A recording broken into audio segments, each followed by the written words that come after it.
South Korean and Dutch chip giants will jointly invest over $700 million to foster next-generation semiconductor technology and young specialists, as President Yoon Suk-yeol aims to solidify a semiconductor alliance with the Netherlands.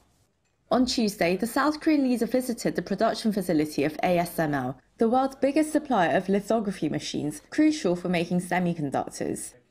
Accompanied by Dutch King Willem-Alexander and the heads of Samsung and SK hynix, Lee Jae-yong and Chae Tae-won, Yoon oversaw the signing of 3 memorandums of understanding on developing cutting-edge microchips, which make up almost 20% of South Korea's exports.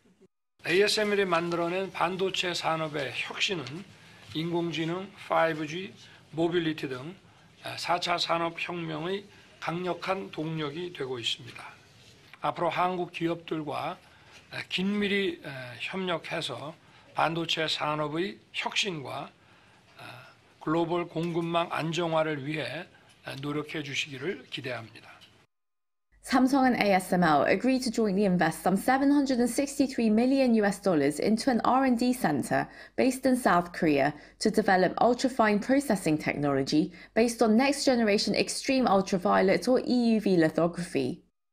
Meanwhile, SK hynix also signed a deal with ASML to co-develop hydrogen recovery technology for EUVs, recycling rather than burning hydrogen to use as process gas. This is expected to reduce power usage by around 20% and save $12.5 billion in costs annually. Another MOU was reached between the Korean and Dutch governments to establish a chip academy for graduate students beginning in February, involving the two nations' top chip-related firms and institutions, including Samsung and ASML, to offer practical training with cutting-edge equipment and facilities. Growing talent together and sharing know-how is something that only a true semiconductor alliance can do, and we expect that exchanges between future generations in the industry will become more active.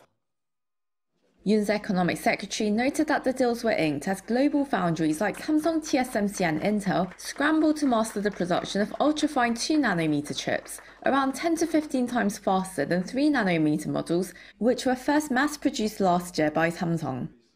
As their rivalry intensifies, he noted that the president toured ASML's cleanroom facility, featuring an advanced lithography machine which has never been shown publicly before.